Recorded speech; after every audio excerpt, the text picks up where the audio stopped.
Well, we're going to continue today in the book. Well, we're going to be in the book of Hebrews, but we're going to be talking about the new covenant.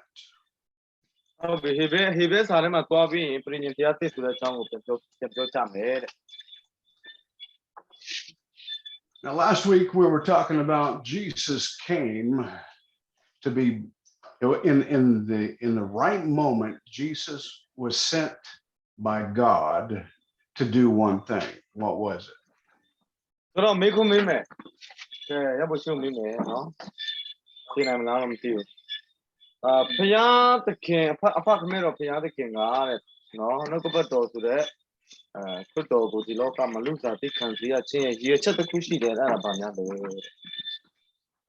Do you remember? You remember what it was?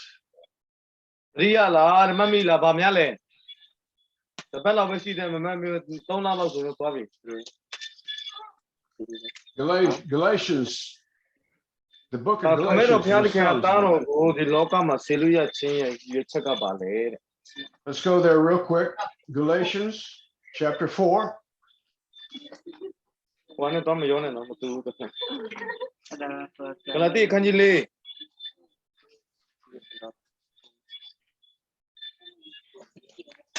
Galatians chapter 4, verses 4 and 5.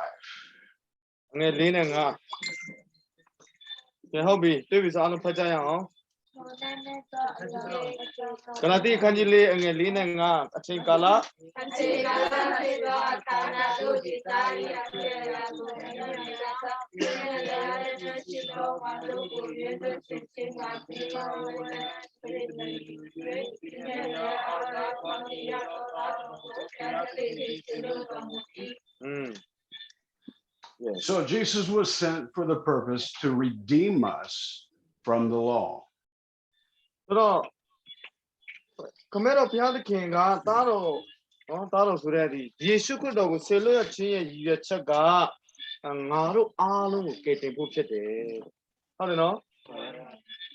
Okay. The law, meaning the law of Moses, the 10 commandments, which was later changed to 613 commandments.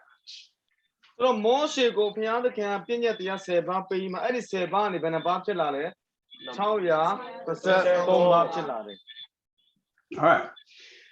And that's basically, the law is basically where the church is today, still teaching the law as being the covenant in which we live.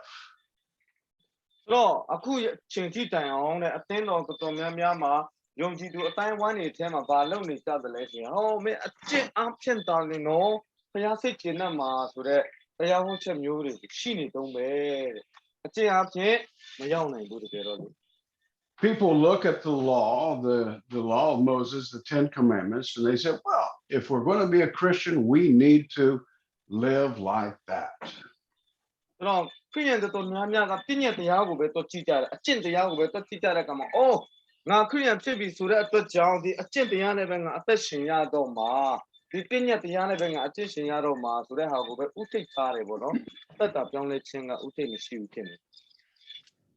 So the pastors, the preachers are preaching, you must live the law. You must act. You must live according to the principles of the law.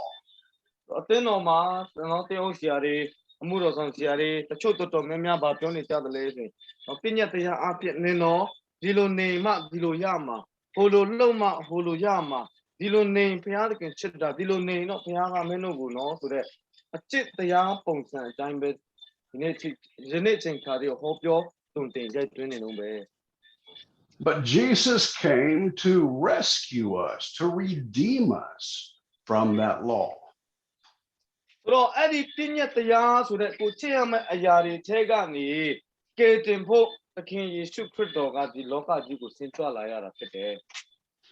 Remember that one little verse that we found over in Romans? Go to Romans chapter 5, verse 13. You remember this one?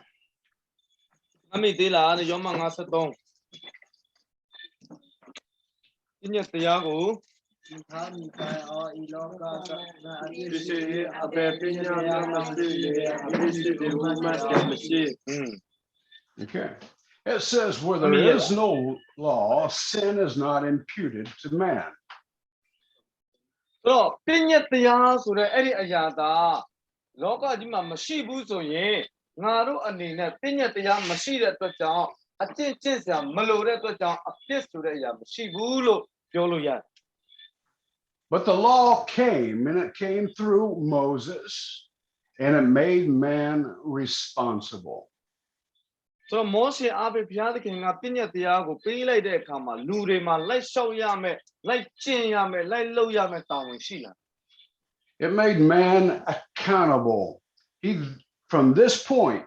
he becomes guilty every time that he breaks one of the laws. So edi pinya tiya yaw la de kha ma edi pinya tiya ta khu chin si dain ko lu ga lai shaw ya ma phit de. ဒါပေမဲ့အဲ့ဒီအရာကိုတစ်ခုလေးမလိုက်ရှောက်နိုင်ရင်လည်းပဲကိုခုလိုက်ရှောက်ပြီးတော့တစ်ခုလေးမလိုက်ရှောက်နိုင်လဲအားလုံးချိုးဖျက်တာနဲ့အတူတူပဲတဲ့ The law is holy and it is good because it talks about God's attributes and his will.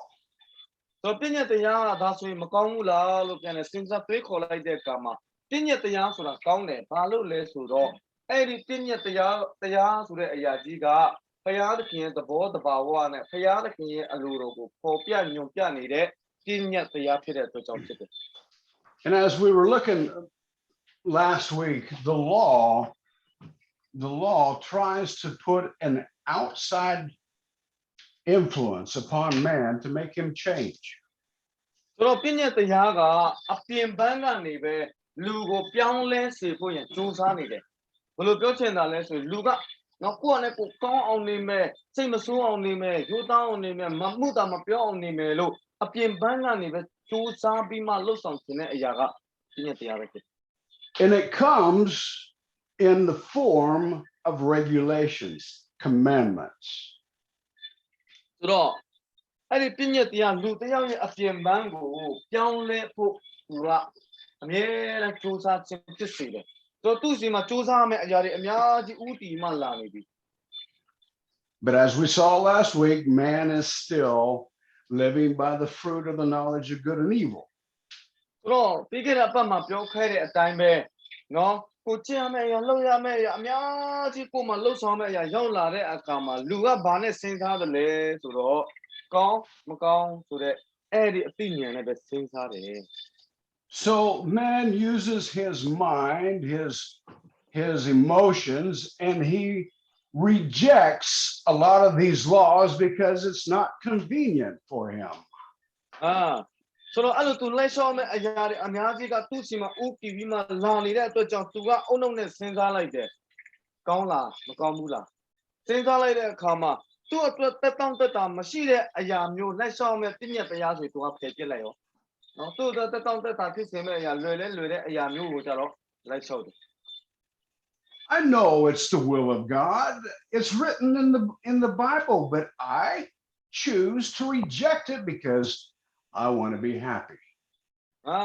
ကျမ်းစာထဲမှာတော့ဘုရားသခင်ရဲ့အလိုတော်ရှိတယ်ဆိုတဲ့အရာတော့ငါသိတယ်ငါလက်ခံတယ်ဒါပေမဲ့ငါလိုက်မလျှောက်ချင်ဘူးဘာလို့လဲဆိုတော့အဲ့ဒီအရာကိုလှုပ်လိုက်ရင်ငါပျော်စရာရှိမှာမဟုတ်ဘူးလို့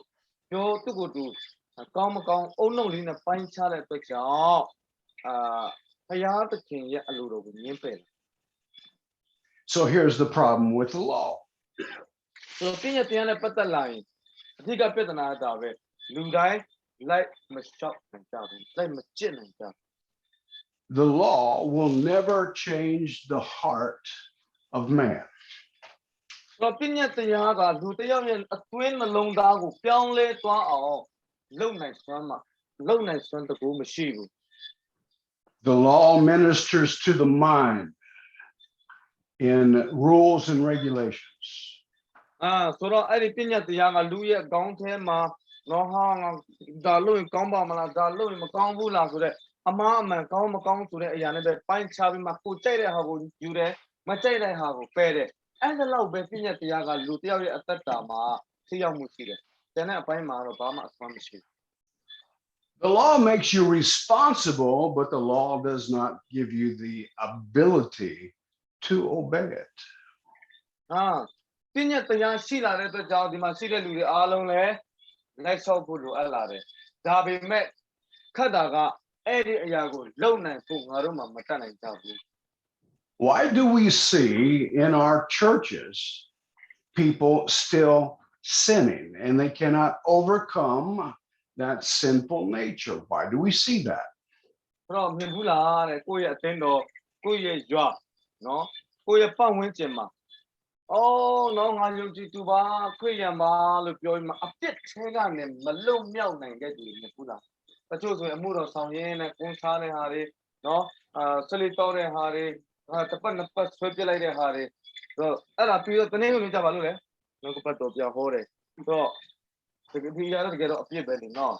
ဆိုတော့အဲ့လိုမျိုးအပြစ်လုပ်ရင်းနဲ့မလုံမြောက်ဘဲနဲ့အသင်းတော်မှာလှုပ်ဆောင်နေတဲ့သူတွေရှိနေတဲ့သူတွေမြင်ဘူးလားမြင်ဘူးပါရဲ့ Because there's no change in the heart of man. ဘာလို့ဒီလိုဖြစ်နေတာလဲဆိုရင်အပေါ်ညာအပြင်ပန်းတံလောက်ပဲအကျင့်တရားနဲ့ပဲနေနေတဲ့အတွက်ကြောင့်ဖြစ်တယ်နှလုံးသားထဲမှာတကယ်ပြောင်းလဲခြင်းမရှိလို့ဖြစ်တယ်ဆိုတဲ့ဟာကိုမစ္စတာချာရီကိုပြောပြချင်တယ်နော် So until there's a change in the heart of man, man is always going to disobey the law. ဆိုအတွင်းနှလုံးသားထဲကနေပြောင်းလဲခြင်းမရှိမှတော့အကျင့်တရားကိုဘလောက်ပဲစူးစမ်းလှုပ်ဆောင်နာမခံခြင်းနဲ့အတူတူပဲလေ So what we have to deal with is the heart of man. ဒါဆိုရင်လူရဲ့စိတ်နှလုံးနဲ့ပတ်သက်လာရင်ငါတို့ဘယ်လိုလုပ်ရမလဲဒါမေခွန်းရဲ့အခြေကိုရှာတော့မယ်ဒီစိတ်နှလုံးကိုငါတို့ဘယ်လိုလုပ်ရတော့မလဲဘာဖြစ်လို့လဲစိတ်နှလုံးပြောင်းလဲခြင်းရှိမှပဲလူကဥစ္စာကိုယ့်ရဲ့ဝိညာဉ်ရေးရမှာအကျိုးရှိတာလေ When we talk about the heart of man, are we talking about a muscle that is pumping blood through the whole body? Is that the heart we're talking about? နှလုံးသားလို့ပြောလာတဲ့အခါမှာเนาะကြွက်သားတွေပါမယ်เนาะသွေးမြင့်ကြောတွေပါမယ်သွေးလွတ်ကြောတွေပါမယ်အပေါက်လေးတွေပါမယ်เนาะအသွေးလေးတွေဖုံးလွှမ်းနေမယ်အဲ့ဒီဟာကိုပြောနေတယ်လို့ထင်သလားတဲ့ No, that's not what we're talking about when we're talking about the heart of man. ဆိုတော့အဲ့ဒီလိုမျိုးဟာကိုပြောနေတာမဟုတ်လူရဲ့စိတ်နေသဘောထားပြောင်းလဲခြင်းမပြောင်းလဲခြင်းကိုပြောနေတာဖြစ်တယ် The heart of man is the innermost part of his being. It is the heart, the depths of mankind. သင်္ခါရဆောင်ကြည့်နော်လူရဲ့နှလုံးသားဆိုတာဟိုးအတွင်းထဲမှာအယမ်းနဲ့နှက်ဆိုင်နေတယ်အယမ်းနဲ့ဆိုင်နေ Inside of you is a place of decision that you live by. ဆိုတော့အဲ့ဒီနှလုံးသားရဲ့ဟိုးအနက်ဆိုင်ဆုံးတဲ့နေရာထဲမှာဘာရှိလဲဆိုအဲ့မှာနေရာလေးတစ်ခုရှိတယ်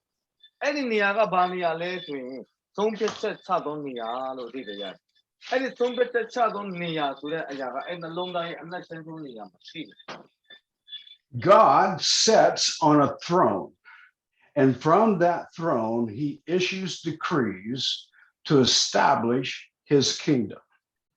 ဘုရားသခင်ကဘာလို့ပလဲမှာထိုင်ပြီးမှနော်သူ့ရဲ့နိုင်ငံတော်ကိုတည်ထောင်ဖို့ဘုရားသခင်ကကြည်နေတယ်လှုပ်ဆောင်နေတယ် Okay,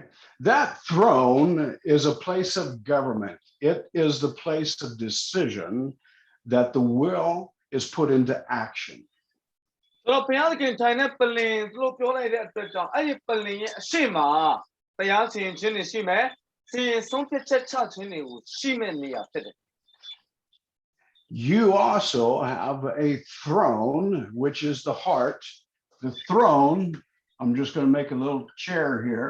to represent the throne. That's your throne. That's where you make decisions. That's where you govern your life. ဆိုတော့အဲ့ဒါလို့ဘုရားသခင်နေထိုင်တဲ့ပလင်ရှိတယ်လို့မျိုးပဲငါတို့ရဲ့နှလုံးသားထဲမှာလည်းပလင်ရှိတယ်အဲ့ဒီပလင်မှာဘယ်သူ့ကိုထိုင်ခိုင်းမှာလဲ So the heart actually is your throne. It is your throne. ဆိုတော့ဒီနှလုံးသားဆိုတာငါတို့ရဲ့ပလင်ပဲဖြစ်တယ်အဲ့ဒီပလင်ပေါ်မှာငါတို့ထိုင်မလားကိုထိုင်မလားဘုရားထိုင်ခိုင်းမလား Okay. So let's talk about the throne. Let's talk about the throne of your life. တော့ကိုယ့်ရဲ့အတ္တထဲမှာရှိတဲ့ပလင်ပေါ့နော်နှလုံးသားပလင်အကြောင်းကိုခဏလောက်သင်စားကြည့်ရအောင် A throne by itself cannot get anything done. It has to have somebody sitting on it. တော့ထိုင်ကုန်ဆိုတာလေလူတယောက်ယောက်မထိုင်မချင်းတော့အဲ့ဒီထိုင်ကုန်ကအတိတ်ပဲရှိလားရှိဘူးနော်ဟုတ်တယ်မလား God sits on his throne and he makes decrees.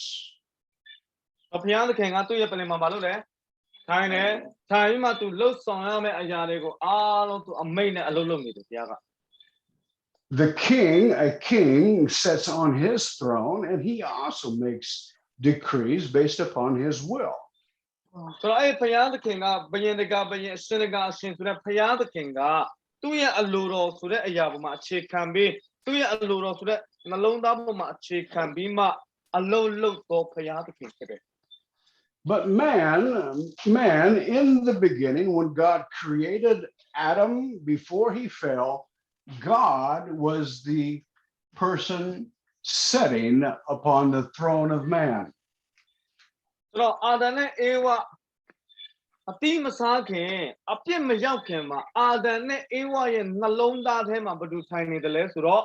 ဘုရားသခင်ထိုင်နေတယ်ဘုရားသခင်ဥဆောင်မှုအောက်မှာသွားနေတယ် But remember what the serpent said to Eve. Eve, eat of the fruit. Go ahead. မမီသေးလားတဲ့နော်ဒီမွေကလာမှအေဝကိုပါပြောတယ်လဲဆိုတော့မမီလား And you will be like God, knowing good and evil. သင်ကဘုရားကဲ့သို့ဖြစ်လိမ့်မယ်ဆိုမှနော်သာတန်မွေကအေဝကိုပြောတယ် So she ate of the fruit, Adam ate of the fruit, and something happened. အဲ့ဒါနဲ့လေအဲ့ဒီအသီးကိုစားလိုက်တဲ့အခါမှာတစ်ခုခုဖြစ်သွားတယ် They removed God from their throne, and they themselves became their own God. အဲ့လိုဘုရားသခင်တားမြစ်ထားတဲ့အသီးကိုစားလိုက်တဲ့အခါမှာသူ့ရဲ့နှလုံးသားမှာထိုင်နေတဲ့ဘုရားသခင်ကိုဖယ်ပြီးမှငါကဘုရားပဲဆိုတဲ့အရာကသူ့နှလုံးသားထဲမှာပြန်ဆိုင်လာတယ်ဘုရားဥဆောင်တာမရှိတော့ဘူးနဲ့ကိုယ့်ကိုယ်ဥဆောင်လာ Making choices, making decrees. I will live my life like this. ဆိုတော့ဘုရားသခင်ကဆုံးဖြတ်ချက်ချပေးမယ့်အရာမဟုတ်ဘဲနဲ့ကိုယ့်ကိုယ်ဆုံးဖြတ်ချက်ချတဲ့အရာဆိုတော့ငါကြိုက်တဲ့အတိုင်းငါသက်ရှင်မှာပဲဒီမှာပြောလာ So the law comes from the outside, and it tries to bring about a government upon your throne, but it can't do it because it's an outside influence. ဆိုတော့ပြည့်ညက်တရားတွေနော်ဟုတ်တယ်ပြည့်ညက်တရားတွေကတဲ့ကိုယ့်ကိုယ်ကိုဥဆောင်ပြီးမှကိုယ့်ရဲ့အတ္တကိုကနော်ကိုယ့်ကိုစိတ်ကြိုက်ဆုံးဖြတ်ချက်စိတ်ကြိုက်အသက်ရှင်စိတ်ကြိုက်တွာလာနေတဲ့လူတစ်ယောက်ဖြစ်တဲ့အခါမှာပြည့်ညက်တရားဆိုတဲ့အသင့်တရားတွေကကိုယ့်စီမှာရောက်လာတဲ့အချိန်မှာလည်းပဲအဲ့ဒီအရာတွေကကိုအတ္တမှာမလိုက်ဆောက်ခြင်းမကျင့်ခြင်းအေးစစ်စစ်ပဲညှင်းပြလိုက်လို့ရတယ် Now here I'm going to say something to you that is very, very, very important. အရန်အရေးကြီးတဲ့အရာတစ်ခုကိုပြောပြချင်ပါတယ်သိချာလေးနားထောင်ပေးပါ As long as self is on your throne, you will never know God and he will never know you. ဟုတ်တယ်နော်ကိုယ့်ရဲ့နှလုံးသားဆိုတဲ့ပလင်ပေါ်မှာငါပဲဥဆောင်ရမယ်ဒီမှာကိုယ့်ကိုယ်ဥဆောင်မှတွားနေတဲ့ရွေ့တော့သင်ကသိချတယ်ဘုရားကိုလုံးဝသိမှာမဟုတ်ဘူး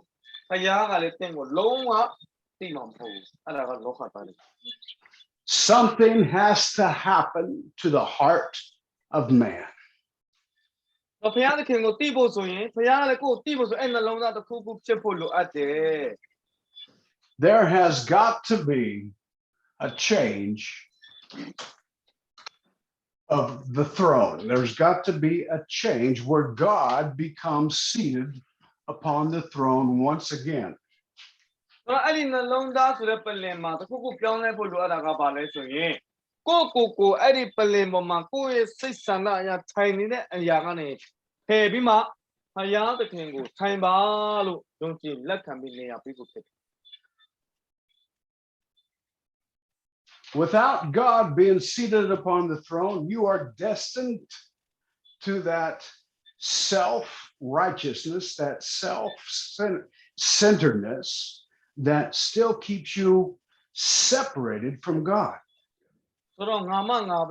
ကိုငါပဲအသက်ရှင်တယ်ဘယ်သူမှငါ့ကိုပြောစရာမလိုဘူးငါကိုငါဆုံးဖြတ်ချက်ချမယ်ဆိုတဲ့အရာမျိုးကသင်ကဖျားမပါတဲ့အသက်တာမျိုးဖြစ်တယ် So there's something that we do to change who's seated upon our throne. ဆိုတော့ဒီနှလုံးသားပလင်ပေါ်မှာဘယ်သူထိုင်မယ်ဘယ်သူမထိုင်ဘူးဆိုတဲ့အရာကိုဆုံးဖြတ်ချက်ချတာကဘယ်သူလဲမိမိ In John chapter 3 is the story of Nicodemus coming to Jesus. သင်ယောဟန်3ထဲမှာကြည့်တဲ့အခါမှာဘယ်သူအကြောင်းတွေ့ရတယ်လဲနေကောတွေအကြောင်းတွေ့ရတယ်ဟုတ်တော့တော်တော်လေးသိကြတာပဲ John chapter 3, Nicodemus comes to Jesus at nighttime because he doesn't want to be seen going to visit Jesus by the other Jews. ဆိုတော့နေကောတွေကသခင်ယေရှုစီမှာတဲ့နေ့လင့်လေကောင်ကြီးလာတယ်လို့မပြောဘူးနော်ဘယ်ချင်းလာလဲညတကောင်ရံမှာလာတာ And he starts off the conversation telling Jesus that, boy, you're such a good teacher, and we know that you are sent from God because nobody can do these things unless they're sent by God. အဲ့ဒါနဲ့ပြောနေကောဟာကောင်းလိုက်တဲ့ဆရာကြီးနော်ကိုတော့ခင်ဗျားတို့ကောင်းတယ်လို့ခါမှမတွေ့ဘူးတကယ်ပဲဖခင်သခင်ဆေလို့လိုက်တဲ့သူပဲဖြစ်ရမယ်လို့ကျွန်တော်ယုံကြည်တယ်ဆိုမှနေကောတွေကသခင်ယေရှုစီမှာလာပြီးဆက်လာတယ် Nicodemus doesn't ask a question at all in the beginning, but Jesus responds to him just like he had asked a question. တော့နေကောတွေကဗာမေးခုမှမမေးရသေးဘူးနော်သူကပြောလိုက်ဟာခင်ဗျားတို့ဖခင်သခင်စီကနေလာတဲ့တကယ်သားတော့အစ်အမှန်ပဲဖြစ်မှာကျွန်တော်ယုံတယ်နော်ဒီတော့တော်တဲ့ဆရာကြီးလို့ပြောတဲ့အရာအပြစ်ပဲသခင်ယေရှုကမေးခွန်းအပြစ်နော်ပြန်မှဖြေခဲ့တယ် It's like Jesus turned to Nicodemus. He says, Nicodemus, you must be born again. အဲ့တော့လေနီကိုဒီမတ်ဖတ်မှာလက်ပြီးမှတကယ်ဆိုဘာပြောလဲဆိုတော့နီကိုဒီမင်းဒုတိယမွေးချင်းခံဖို့လိုအပ်တယ်နော် I want you to see this with your own eyes. He says, truly, truly. Oh, that's very important. Those two truly, those are very strong words. အမှန်တော့ငါအမှန်အကန်ဆိုဒီကားလို့ပြောသလားအဲ့မှာတကယ်ရှုကဒုတိယမွေးချင်းမခံတော့ဟုတ်တယ်နော်အငယ်3ရက်နောက်ဆုံးမှာငါအမှန်ကန်ဆိုဒီဟုပြန်၍မိန့်တော်မူ၏တဲ့အင်္ဂလိပ်လိုဆို truly ဆိုတာကတကယ်အမှန်ကိုပြောနေတာဖြစ်တယ် You must be born again to see the kingdom of God. ဘုရားရှင်နိုင်ငံတော်ကိုမြင်ရဖို့ဆိုရင်မင်းဒုတိယမွေးချင်းမခံလို့ကိုမရဘူး must ဆိုတဲ့ကျွန်တော်သုံးတာရနော် I ask you a question. What is the kingdom of God? မင်းကိုမင်းမယ်ဘုရားသခင်ဤနိုင်ငံတော်ဆိုတာဘာကြီးလဲ Somebody give me an answer. တရားရအဖြေပြန်ပေးကြပါတဲ့နားထောင်မင်းနေပါတယ်တဲ့ဘုရားသခင်နိုင်ငံတော်ဆိုတာဘာကြီးလဲ Come on. ဘုရားသခင်နိုင်ငံတော်ဆိုတာဘာကြီးလဲ Come on. What is the kingdom of God? Come on. ဘုရားသခင်နိုင်ငံတော်ဆိုတာဘာကြီးလဲမြန်မာနိုင်ငံတော်ဆိုတာဘယ်သူနေလဲဟုတ်တယ်နော်ဘုရားသခင်နိုင်ငံတော်ဆိုတာဘာလဲ the place where God's children are living. Well, that's true in a certain point. Let me explain what God.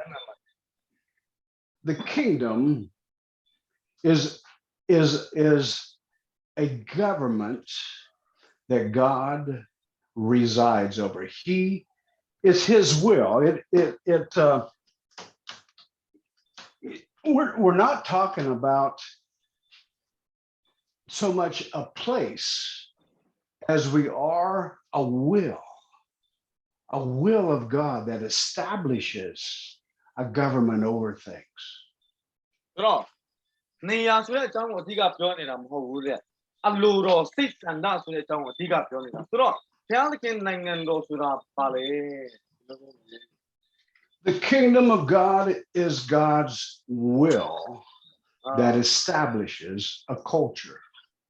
ဒီလိုသိဘူးတယ်မလားဒီနေရာမှာတော့ငါတို့သုံးနေကြတိုင်းသုံးတာတော့မဟုတ်တာအလိုဆန္ဒလို့သိပဲရတယ်ဆိုတော့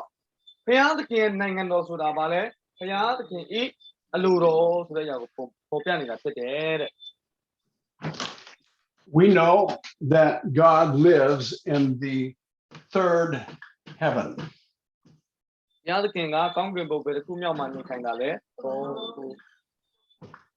But that means there's a second heaven. And that means that there's a first heaven. ပထမကောင်းကင်ဒုတိယကောင်းကင်တတိယကောင်းကင် These are dimensions. These are places of rule, of dominion, of authority. This is where this is at.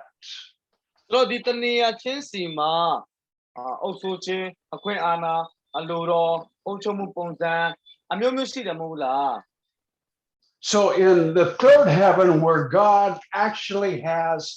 His throne, we see that government establishing God's will in all of that dimension. ဘုရားသခင်နိုင်ငံတော်လို့ပြောလိုက်တဲ့အတွက်ကြောင့်ဘုရားသခင်နိုင်ငံတော်မှာဦးစီးဦးဆောင်လုပ်နေတဲ့ဘုရားသခင်ရဲ့အလိုတော်ကိုပေါ်ပြနေခြင်းဖြစ်တယ်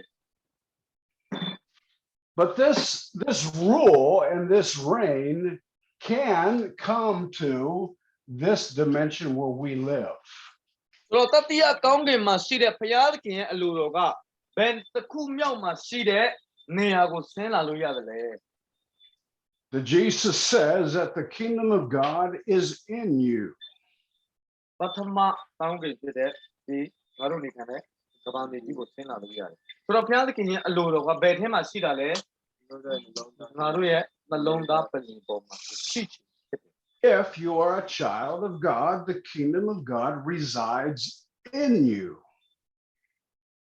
ဒီမှာရှိတဲ့လူအားလုံးတကယ်ဘုရားသားသမီးသားဖြစ်မယ်ဆိုရင်အဲ့ဒီနှလုံးသားထဲမှာဘုရားသခင်အလိုတော်ဆိုတဲ့အကြောင်းကိုအမြဲတမ်းရှိနေမှာဖြစ်တယ် Or in other words, the will of God comes and becomes part of you. You become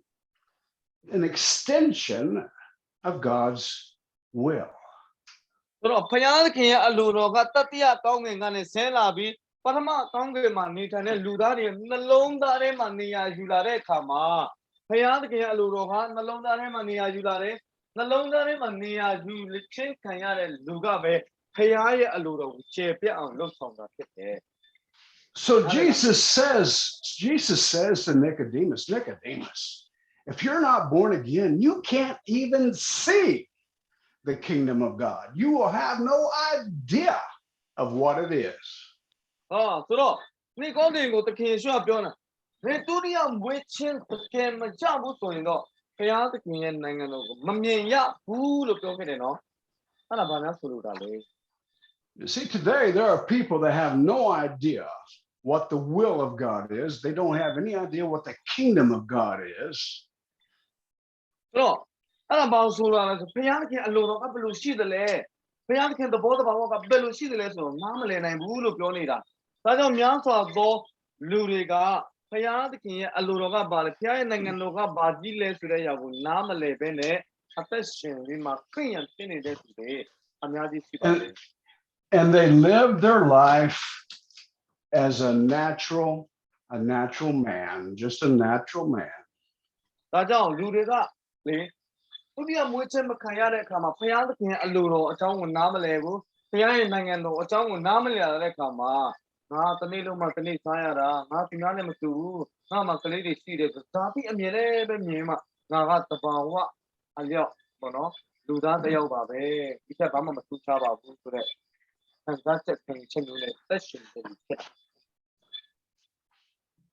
all of your lives, at one time, you were born. You were born of a woman. You came out of a woman's womb. တနေ့တော့နော်လူတစ်ယောက်ကတဲ့မိန်းမရဲ့ဝမ်းထဲကနေမွေးဖွားခြင်းကိုခံရတယ် And from that point on, you started to live a life. You started to live. အဲ့လိုမွေးပြီးတော့အသက်ရှင်လာတယ်နော် But under the influence of the fallen nature of Adam. Under the influence of the fallen nature of Adam. ဆိုတော့အမိဝမ်းထဲကနေမွေးလာတယ်အသက်ရှင်တဲ့လူတစ်ယောက်ဖြစ်လာတယ်ဒါပေမဲ့ဘု து ရဲ့အကျိုးဆက်အောက်မှာခံစားမှအသက်ရှင်ရတဲ့ဆိုရင်အာဒံရဲ့လူသားတဆိုးခြင်းရဲ့အောက်မှာမွေးဖွားလာခြင်းလက်ဖြစ် Living your life according to the knowledge of the tree of fruit and of good and evil. ဆိုတော့အဲ့လိုအမိဝမ်းထဲကနေမွေးလာတယ်အသက်ရှင်လာတယ်နော်အာဒံရဲ့တဆိုးခြင်းအောက်ကနေပဲမွေးဖွားလာတယ်ဘုရားသခင်အလိုတော်တွေပါရညာနားမလဲဘူး This is natural. This is the way every man and woman exist. ဆိုတော့ဒါကယောက်ျားဖြစ်ဖြစ်မိန်းမဖြစ်ဖြစ်ကဘာမှာရှိတဲ့လူတိုင်းကဒီလိုပုံစံနဲ့ပဲမွေးဖွားလာတာ But Jesus says you must be born again. ဒါပေမဲ့အဲ့လိုမွေးဖွားလာပြီးတဲ့နောက်မှာယေရှုကတော့ဘာပြန်ပြောလဲဆိုရင်ဒုတိယနောက်တစ်ခေါက်မွေးဖို့လိုသေးတယ်မွေးချင်းခံဖို့လိုသေးတယ်လို့ပြန်ပြောပြတယ် So Nicodemus says to Jesus, how can I go up into the womb of my mother again and be born another time? ဆိုတော့နိကောနေကဘာပြန်ပြောလဲဟာငါဒီလောက်အသက်ကြီးနေပြီနော်ဒီလောက်ဒီခန္ဓာကိုကြီးနေတော့အမိပိုက်ထဲဝင်မှာတစ်ခေါက်ပြန်မွေးဖို့ဆိုတာဘယ်လိုလုပ်ဖြစ်နိုင်မှာလဲဟုတ်လား No, we're not talking about this kind of birth. We're talking about a spiritual birth where you are translated from that Adam fallen nature. ဆိုတော့အဲ့ဒီနိကောနေအသက်တာမှာသူသိနေတာကအမိပိုက်ထဲကနေမွေးလာအသက်ရှင်လာလူသားအာရရဲ့ကြဆုံးခြင်းအောက်မှာပဲသွားမှာအသက်ရှင်နေမယ်အဲ့ဒီတဘာဝဖြစ်ခြင်းကိုပဲသူကနားလည်နေတာဆိုတော့တကယ်လို့ဒီကလူအသွေးအသားအဖြစ်မွေးဖွားလာတဲ့အရာကိုပြောနေတာတော့မဟုတ်ဘူး And then Jesus says to Nicodemus, he says, Nicodemus, truly, truly, I say to you, unless you are born of the water and of the Spirit, you cannot enter into the kingdom of God. ပြန်ပြောမယ်နော်ပြန်တော့ပုံရေးကြည့်တာပဲအဲ့ဒါနဲ့နိကောဒီမကဘယ်လိုလုပ်အမေဝမ်းထဲမှာဝင်တော့တစ်ခေါက်ပြန်မွေးလို့ရမလဲငါသိဖြစ်နေတယ်အဲ့ဒါနဲ့တခင်ကျွတ်ဘာပြန်ပြောလဲဆိုရင်နဲ့ဝိညာဉ်တော့မမွေးတော့သူကဘုရားသခင်ရဲ့နိုင်ငံတော်ထဲမှာမဝင်ရရင်နဲ့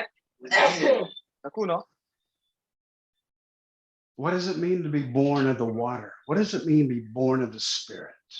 ရင်နဲ့ဝိညာဉ်တော့မမွေးတော့သူတဲ့ရင်နဲ့ဝိညာဉ်မွေးတော့သူဆိုတာကဘာကိုဆိုလိုတာ Well, let's talk about being born of the water first. ရေ၌နော်မွေးတော့သူဆိုတဲ့အကြောင်းကိုငါတို့ကြည့်ရအောင်အဲ့ဒါကဘာကိုဆိုလိုတာလဲ Many times when we think about being born of the water, we talk about baptism. များသောအားဖြင့်တဲ့နော်ရေ၌မွေးချင်းခံတယ်ဆိုတဲ့အကြောင်းကိုပြောလိုက်ပြီဆိုရင်ရေနစ်ချင်းခံခြင်းကိုပဲလူတွေကတော့ပြင်းနေကြတယ်အခုချက်ချင်းလည်းနေကြတယ် Yes you're right they are talking about that Oh good What is baptism? That's the question. ဗတ္တိဇံဆိုတဲ့အရာကဘာလိမ့်ပဲလဲဗတ္တိဇံဆိုတာဘာလဲ Well, baptism is more than just a ritual that we do in a church. တော့ဗတ္တိဇံဆိုတာကအသင်းတော်မှာအသက်အရွယ်ရလာလို့နော်အသက်ပြည့်လာလို့အိုးခရစ်ထုံးတဲ့အရာမင်းနှစ်ချင်းခံရမယ်ဆိုမှနော်ထုံးတဲ့အစဉ်လာရလှုပ်ဆောင်တဲ့စီမီစီကတစ်ခုလေးလောက်ပဲမဟုတ်ဘူး One of the best scriptures that you can find on water baptism is found in Romans chapter 6. ဆိုတော့ဒီဗတ္တိဇံဆိုတဲ့အကြောင်းအရာနဲ့ပုံမှန်နားလည်နိုင်ဖို့ယောမအခန်းကြီး6ထဲမှာရှိတဲ့ကျမ်းပိုက်လေးကိုပေါ်ပြပေးမယ်နော် It talks of a baptism, but this baptism in chapter 6 does not talk about being baptized in water at all.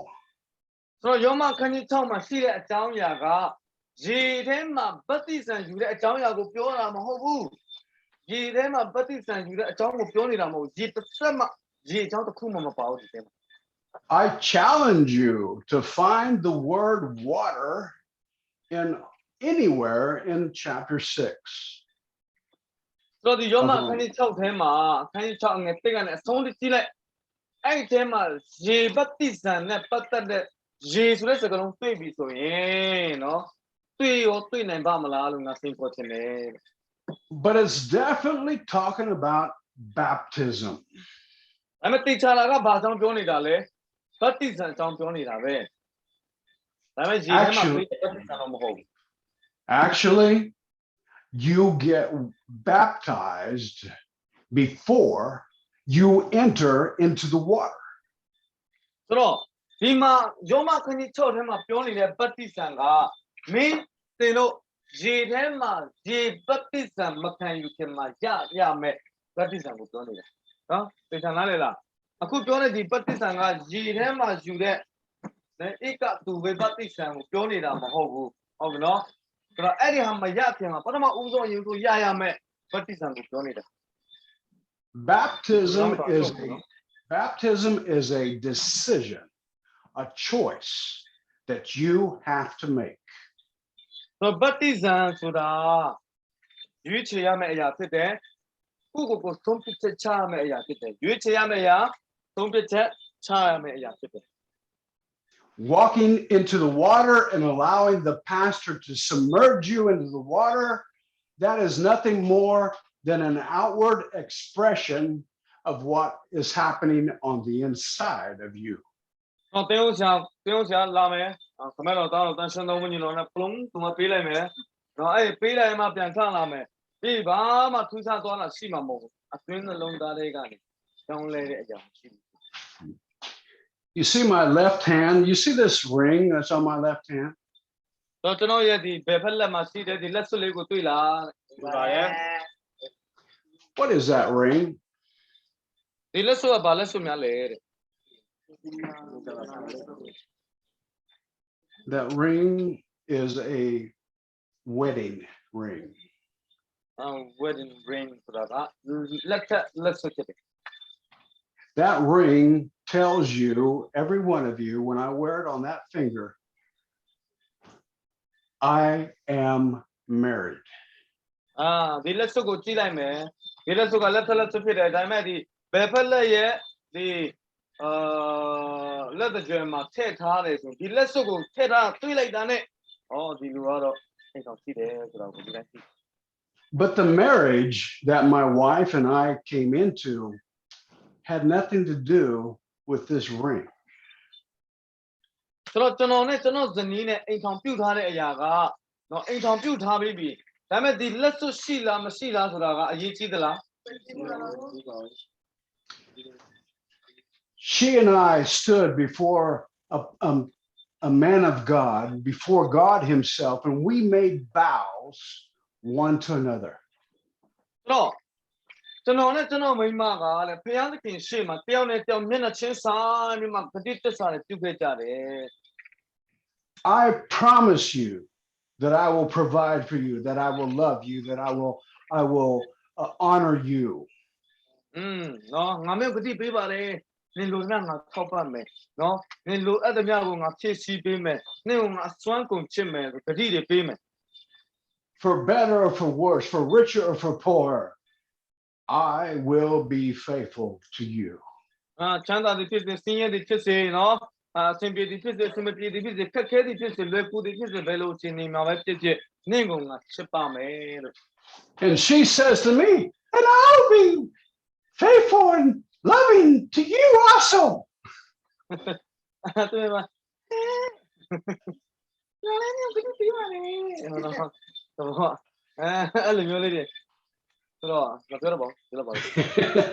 So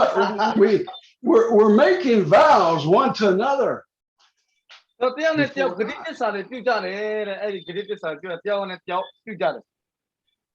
And after those vows, after that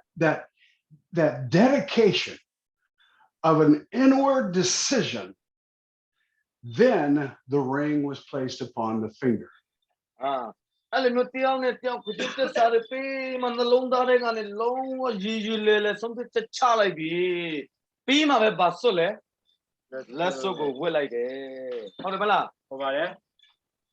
The marriage actually was the promise between the two people.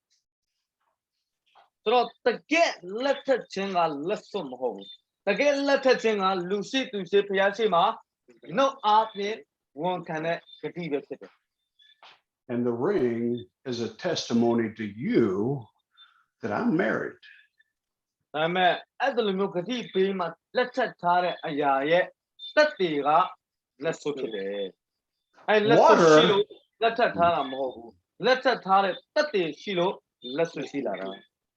Water baptism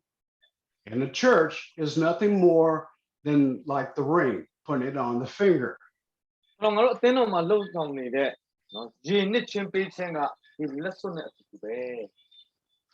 But the real baptism is a choice that you make.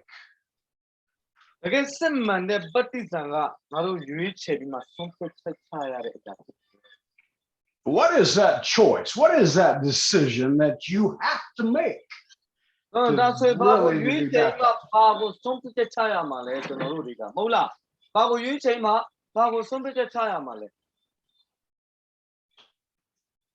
Go to Romans chapter 6. Romans chapter 6.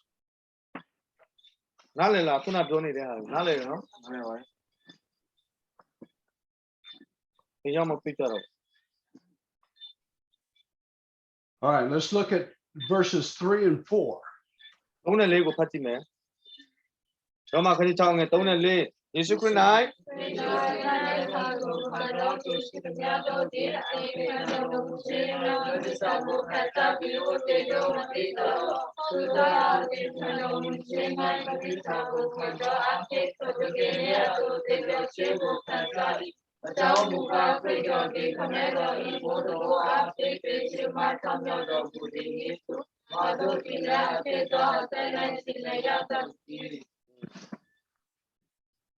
To be baptized means that you identify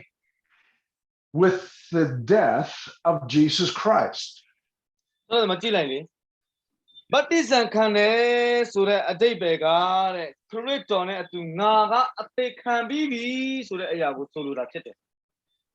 As he died, so will you die.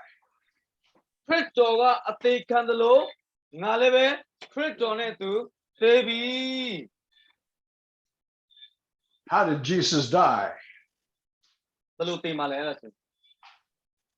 Well, you say, well, he was put on a cross and he was crucified.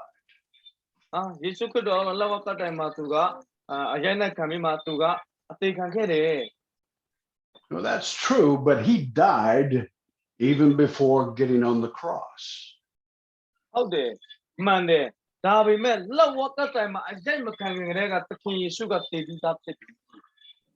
Before he was born of the Virgin Mary, he existed, and his name was the Word.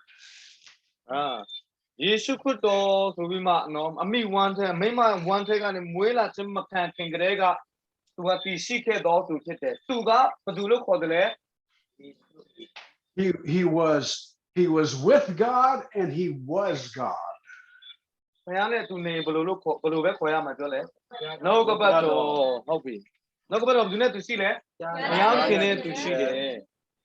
And God the Father came to him one day and said, "Son, I need you to go to the earth and be born of a woman." နှုတ်ကပတ်တော်ကိုခမဲတော်ဘုရားသခင်ကသွားပြီးမှလူစားတိခံယူဖို့မိမဝမ်းထဲကနေဖွားမြင်ခြင်းကိုခံရမယ်လို့အမိန့်ရှိတယ် But God, here I'm the creator. I have a place of honor and glory in all the universe here. အဲ့လိုပြောတဲ့အချိန်မှာနှုတ်ကပတ်တော်ဆိုတဲ့သူကနော်ဟာငါကဖန်ဆင်းရှင်လေးငါဘုရားသခင်လေးငါအရာအလုံးရဲ့အပေါ်မှာငါကလှုပ်ဆောင်နိုင်စွမ်းရှိတဲ့ဘုရားပဲငါဒီမှာရှိနေပြီလေဘာလို့တေးလို့လဲလို့နှုတ်ကပတ်တော်ကပြောကောင်းပြောနိုင်တယ် But not my will, your will be done. အဲ့နှုတ်ကပတ်တော်ဆိုတဲ့ယေရှုခရစ်တော်ကပြောလေကျွန်တော်ရဲ့အလိုတော်မဟုတ်ပါဘူးခမဲတော်ရဲ့အလိုတော်ပါပဲဆိုတော့ဝတ်ခံတယ် So the word died. He died to himself. He died to his self-ambition. He died to himself to do the will of God.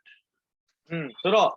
ငါတို့ခရစ်တော်နဲ့အတူအသေးခံတယ်ဆိုဘယ်လိုသိမလဲဆိုတဲ့အကြောင်းကိုပြောနေတာနော်ခရစ်တော်နဲ့ငါတို့ဘယ်လိုသိမလဲဆိုတဲ့အကြောင်းကိုပြောနေတာဆိုတော့ယေရှုခရစ်တော်ဆိုတဲ့ဒီနှုတ်ကပတ်တော်က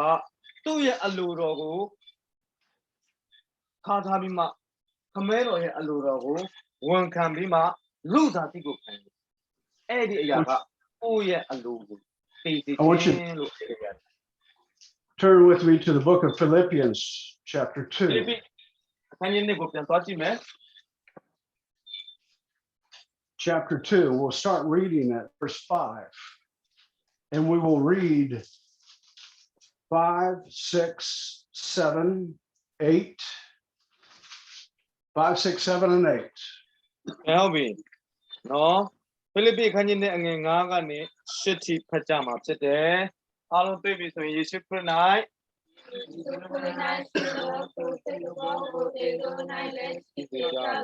သူရခင်ဒီကံကေသံတော်နှင့်ပြည့်စုံတော်မူသည်ဖြစ်၍ဒီမနာရဲ့ဒီလျာပြေကိုဆိုရစေတချို၏တော်ကိုဒီဆောင်ရဒုက္ခသောအဖြစ်သို့ပါမည်ခြင်းကိုခံတော်မူ၏ကိုယ်တို့ရဲ့ကိုယ်ကလက္ခဏာနဲ့ပြည့်စုံလျက်အသေးခံစေတမဟုတ်လက်ဝါးတဲ့ကံမှာအသေးခံစေတာအစိတ်တို့ခံ၍ကိုယ်ကိုယ်လေးချတော်မူ၏ I don't know if you understood verse 8, but it says that he was obedient to the point of death, even အငယ်ရှင်းမှာသိထားမိလိုက်လားတော့မသိဘူးတဲ့ဒီမှာကြည့်အသေးခံခြင်းတမဟုတ်လက်ဝါးကတိုင်မှာအသေးခံတိတိုင်အောင်အစေကြုံခံရပါပြီလေကိုနှိတ်ချတယ်နော်လက်ဝါးကတိုင်မှာအသေးခံတိတိုင်အောင်ကိုကောင်းကောင်းအဆုံးထိနာခံတယ်တဲ့နှိတ်ချတယ် He was obedient to death. Obedient to death. Even death on a cross. This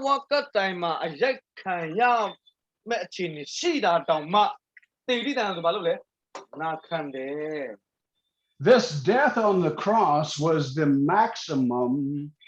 of his surrender. တော့လောက်ဝက်ကတိုင်မှာအသေးခံတယ်ဆိုတဲ့အရာကပါလေကျွန်တော်ဘာမှမဟုတ်ပါဘူးလို့ကိုနှိတ်ချပြီးမှအရှုံးပေးအညံ့ခံဆိုတာသိမလားအရှုံးပေးတဲ့အရာကခမည်းပဲလုပ်နိုင်ပါတယ်လို့နော်ခမဲတော်ဘုရားသခင်ကိုဝန်ခံခြင်းဖြစ်တယ် But every day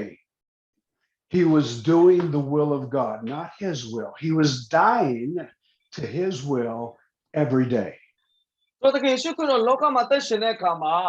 နေ့တိုင်းသူအသက်ရှင်တဲ့အခါမှာဘုဒ္ဓရဲ့အလိုတော်ကိုသူနာခံမှလုပ်နေတာလေခမဲတော်ဘုရားသခင်ရဲ့အလိုတော်ကိုနာခံပြီးမှနေ့တိုင်းသူအသက်ရှင်နေတာသူ့ရဲ့အလိုတော်ကိုကျတော့ဘာလုပ်လဲအသေးခံနေတယ်နော်အသေးခံနေတယ် He was dying through his obedience to the will of God. ခမဲတော်ဘုရားသခင်စေခိုင်းတဲ့အလိုတော်ကိုကိုယ့်ရဲ့ဖြစ်ချင်တဲ့အလိုတော်ကိုဘေးချိတ်ထားပြီးမှအသေးခံပြီးမှနာခံလိုက်လျှောက်တယ် You see, Jesus was born just like you and I with the same human nature. တကယ်ရှုခွတ်တော်လူသားသိခံတဲ့အခါမှာငါတို့လိုမျက်လုံးနှလုံးပါတယ်နှာခေါင်းပါတယ်နှရွက်ပါတယ်အကုန်လုံးအတူတူပဲ But the Bible in the book of Hebrews says that he learned obedience by the things that he suffered. ဆိုတော့ဒီပြည့်တဲ့မှာဘာပြောလဲဆိုအဆုံးထိတိုင်အောင်သူလှုပ်ဆောင်တဲ့အရာတွေကိုနာခံခြင်းအဖြစ်လှုပ်ဆောင်သွားခဲ့တယ် He learned obedience. It wasn't just something natural. တကယ်ရှုဘာကိုတင်ယူခဲ့တယ်လဲဆိုရင်နာခံခြင်းကိုတင်ယူခဲ့တယ်အဲ့ဒီနာခံခြင်းကလောကအသွေးအသားသဘောတဘာဝနာခံတဲ့အရာမျိုးကိုပြောနေတာမဟုတ်ဘူး It was something that he had to experience every day. Not my will, but your will be done. အဲ့ဒီအရာကဘာလဲဆိုနေ့တိုင်းတက်ရှင်တဲ့အခါမှာကျွန်တော်ရဲ့စိတ်ဆန္ဒဖြစ်ခြင်းနဲ့အလိုတော်တိုင်းမဟုတ်ပါဘူးဘုရားသခင်ကိုတော့အလိုတော်အတိုင်းပဲဖြစ်ပါစေလို့နေ့တိုင်းအသက်ရှင်ခြင်းကဘာနဲ့တူတယ်လဲဆိုရင်ခရစ်တော်နဲ့ငါတို့အတူအသေးခံလိုက်တာ The book of John says that he didn't do anything outside of God. He did everything that God told him to do. ဆိုတော့ရှင်ယောဟန်ကျမ်းထဲမှာဆိုဘယ်လိုပြောလဲဆိုရင်ဘုရားသခင်ရဲ့အလိုတော်ဘောင်အတွင်းမှာရှိတဲ့အရာတွေကိုအကုန်လုံးသူလုပ်ခဲ့တယ်ဘုရားရဲ့ဘောင်အတွင်းမှာမရှိတဲ့ပြင်ပအရာတစ်ခုမှသူမလုပ်ခဲ့ဘူးဆိုတော့တွေ့ရတယ် So he came and he was born as Jesus, but he started to die on a daily basis. ဆိုတော့သခင်ယေရှုဆိုတဲ့နာမည်နဲ့လူသားတိခံတယ်နော်စိတ်ဆန္ဒတွေရှိတယ်အလိုတော်တွေရှိတယ်အဲ့ဒီအလိုတော်တွေကသူဖြစ်ခြင်းတဲ့ဟာတွေရှိတယ်မလားငါတို့ကလည်းရှိတယ်လေဒါပေမဲ့နေ့တိုင်းသူကအသေးခံတယ်နှိမ့်ချတယ်အသေးခံတယ်ဘာအတွက်လဲဘုရားရဲ့အလိုတော်ကိုလှုပ်ဆောင်ဖို့သူလှုပ်ခြင်းတဲ့အလိုတော်ကိုသိခံတာဖြစ်တယ် It was revealed to him that he had to go to Jerusalem and he had to be crucified. He had to suffer. He knew it by the Spirit of God. ဘုရားရဲ့တန်ရှင်သောဝိညာဉ်တော်ပေါ်ပြခြင်းအပြင်တနေ့ကျရင်ကယေရုရှလင်မြို့သွားရမယ်တနေ့ကျရင်အဲ့ဒီယေရုရှလင်မြို့မှာယောမစစ်သားတွေငါ့ကိုဖမ်းလိုက်မယ်အဲ့ဒါဖမ်းပြီးလောက်ဝတ်တိုင်မှာငါ့ကိုသူတို့ရက်တက်ကြလိမ့်မယ်ဆိုတဲ့အကြောင်းကိုသူကသိပြီးသားပဲဒါပေမဲ့သူနှိမ့်ချပြီးမှကိုသူ့ရဲ့စိတ်ဆန္ဒလိုအင်ဆန္ဒကိုအသေးခံပြီးမှအမဲတော်ရဲ့အလိုတော်ကိုနားထောင်မှာဖြစ်တယ် The night that he was arrested, he was having his last meal with his disciples. နောက်ဆုံးသောညစာစားပွဲမှာဘသူရဲ့နော်ရောင်းစားခြင်းအပြင်သူယောမစစ်သားတွေလက်ထက်ရောက်သွားတယ်လေသူက And after they got done eating, they went out into the Garden of Gethsemane. အဲ့ဒါမတိုင်ခင်မှာနော်သူ့လာမဖမ်းခင်မှာဘယ်နေရာမှာသွားတယ်လဲဆိုရင် Gethsemane ဥယျာဉ်မှာသွားပြီးဆုတောင်းတယ် And Jesus, knowing the time was close, he took James, John, and Peter with him deep within the garden so that he could pray. သူရဲ့အချိန်ရောက်ရှိလာပြီဖြစ်တယ်ဆိုတော့သူသိတဲ့အတွက်ကြောင့်ယာကုပ်ယောဟန်ပေတရုဆိုတဲ့လူ၃ယောက်ကိုသူခေါ်ပြီးမှဘောဇရှင်မန်ဥယျာဉ်ထဲမှာသွားပြီးဆုတောင်းဖို့လုပ်ခဲ့တယ်ဟုတ်တယ်မလားဒေဗင်ဝင်းစိန် So he left his 3 disciples. He told them to pray so they would not enter into temptation. And he walked a distance and he began to pray. အဲ့ဒီသူ့ရဲ့တပည့်တော်၃ယောက်ယာကုပ်ယောဟန်ပေတရုဆိုတဲ့ဒီ၃ယောက်ကိုပြောလဲဆိုဆုတောင်းနေတော့တော့မအိမ်နဲ့အဲ့လိုပြောမှမာပြီးမှသူကအဝေးတဲ့နေရာသွားမှသူတယောက်တည်းဆုတောင်းတယ် Jesus was troubled on the inside of him because he knew his time was coming, that he was going to have to face that cross. သူ့လုံးသားထဲမှာဘာဖြစ်နေသူကြိုသိနေတယ်ငါဖမ်းခံရတော့မယ်ငါနာကျင်အရက်တက်ခံရတော့မယ်ငါကတော့အရန်နာရတော့မှာပဲဆိုပြီးတဲ့အရာနဲ့သူရင်ဆိုင်နေရတယ်ပူပန်နေရတယ် The sins of the world started to come upon him. He started to be in a state of anguish. He started to sweat, and his sweat was mixed with blood.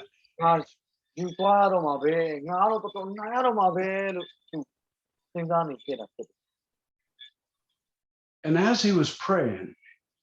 he said, Father, if there could be another way,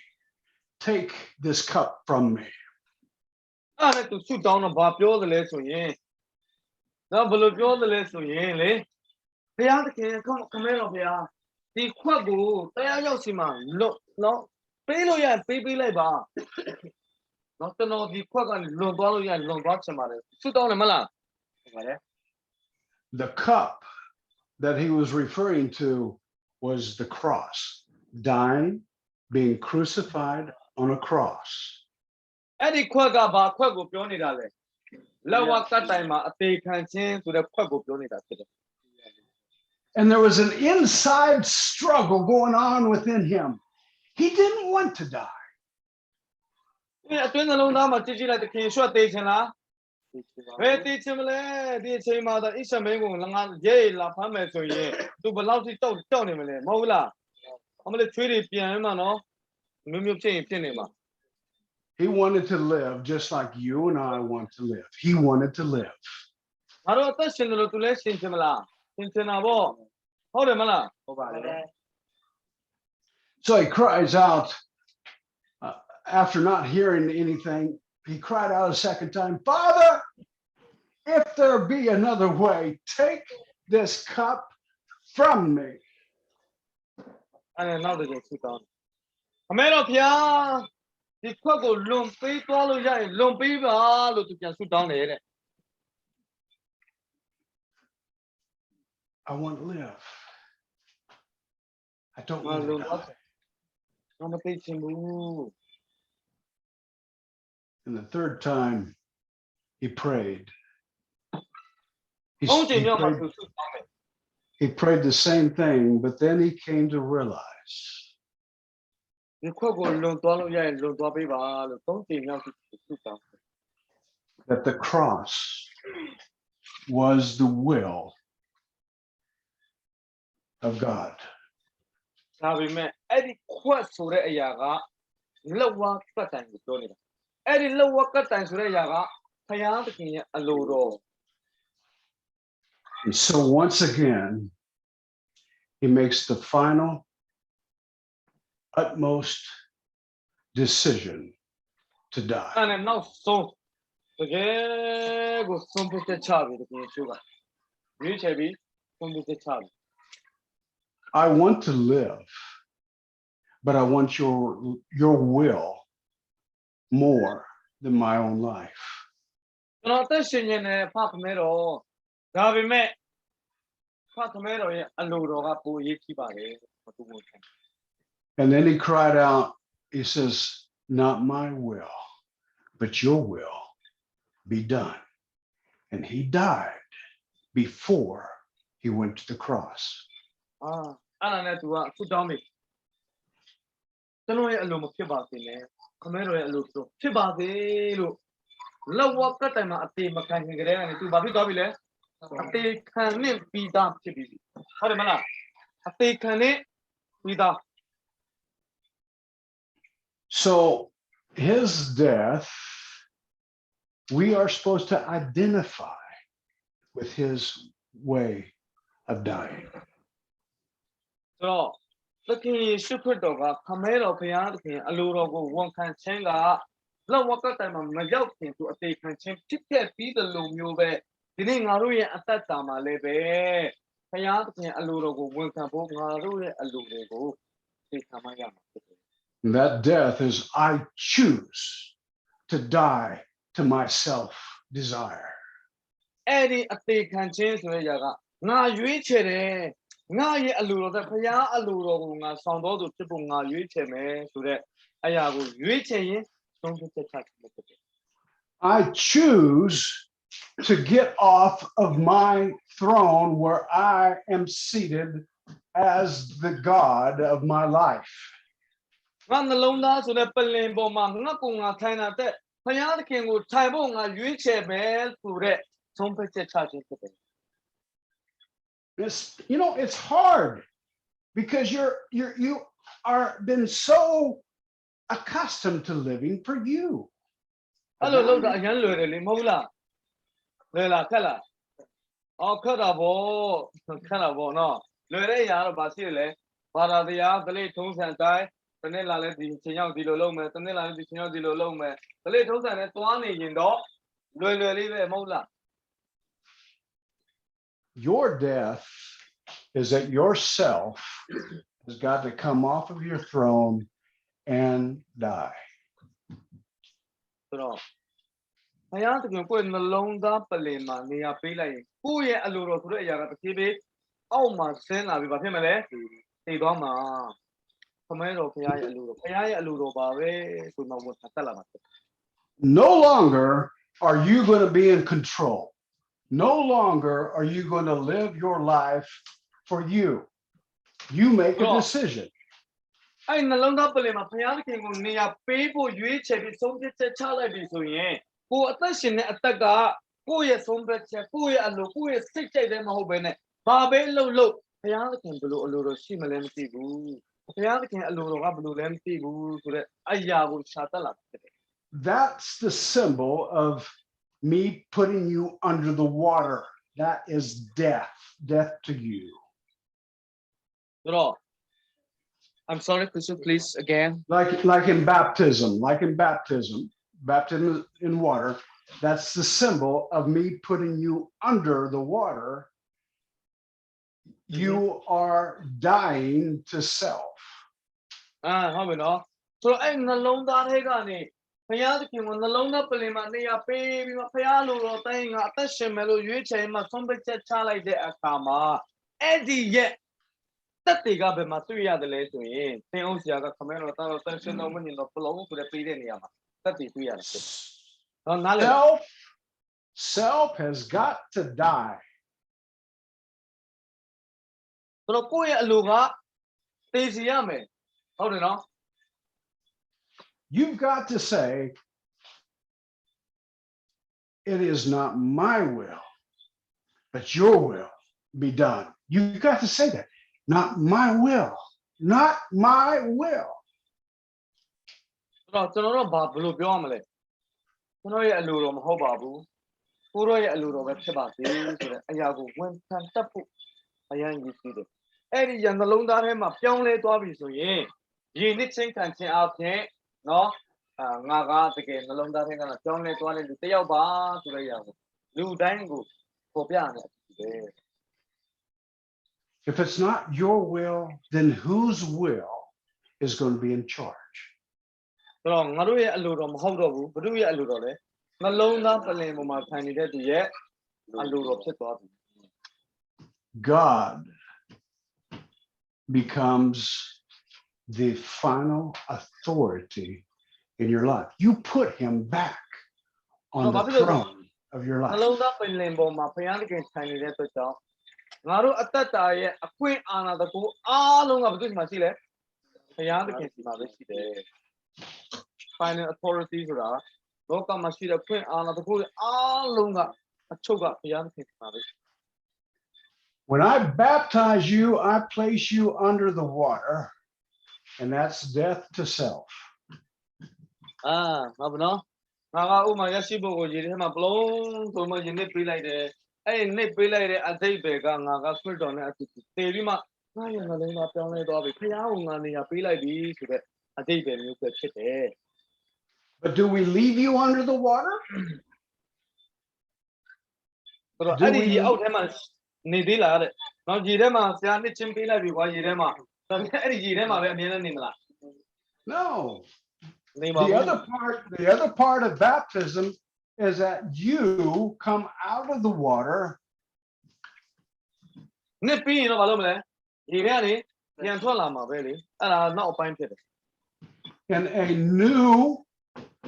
life in God. ဆိုတော့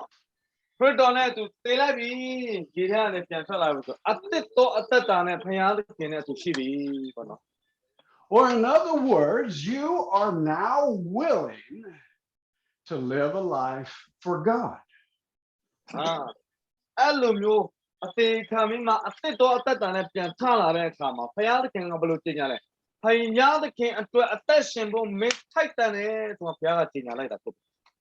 Well, now you're willing, but you still don't have the power. ဆိုတော့ကိုယ့်ရဲ့အလိုတော်တိုင်းမဖြစ်ရဘူး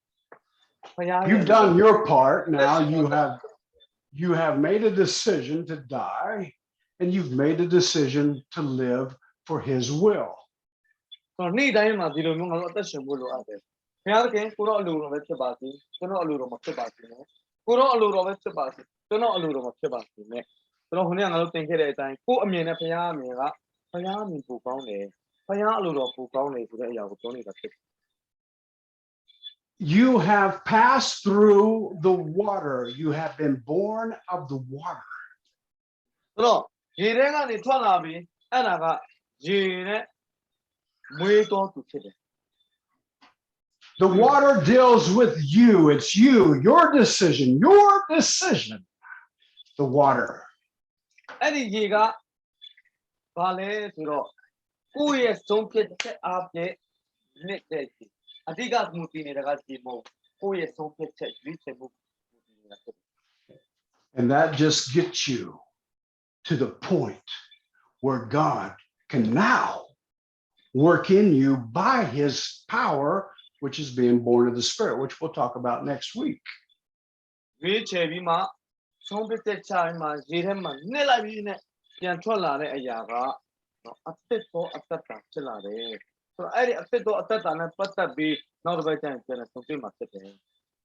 You've got to have the power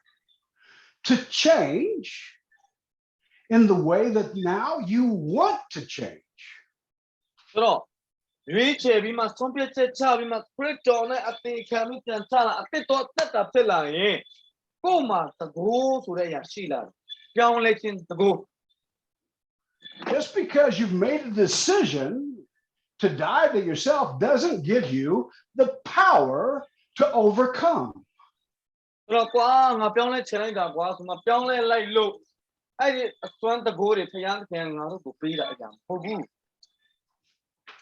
Now you need to be born of the Spirit.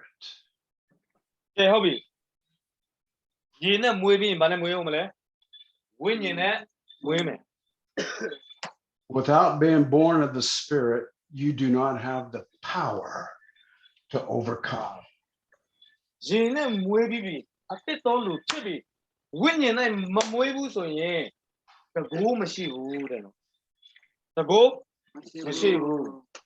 There are so many Christians that have been water baptized, but they have not gone and received the power to change.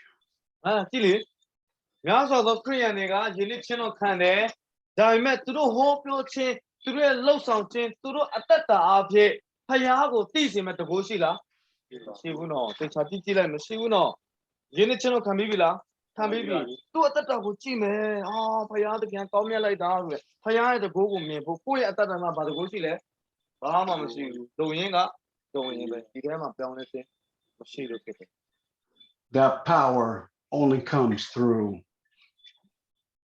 the Spirit.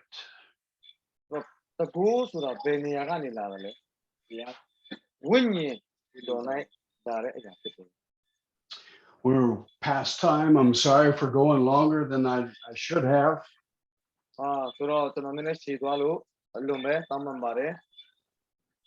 But I hope that you're understanding.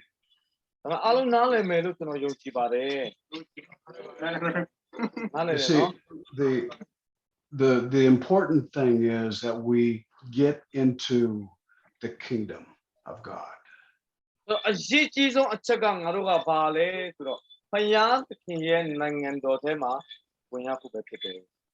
Not into a church, not into a denomination, but in the actual kingdom where God is in control.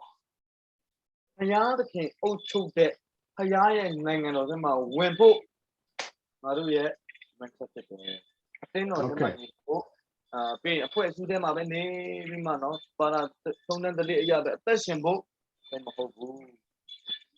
All right. Well, we'll stop there. I'll stop the recording and then I'm going to pray for you.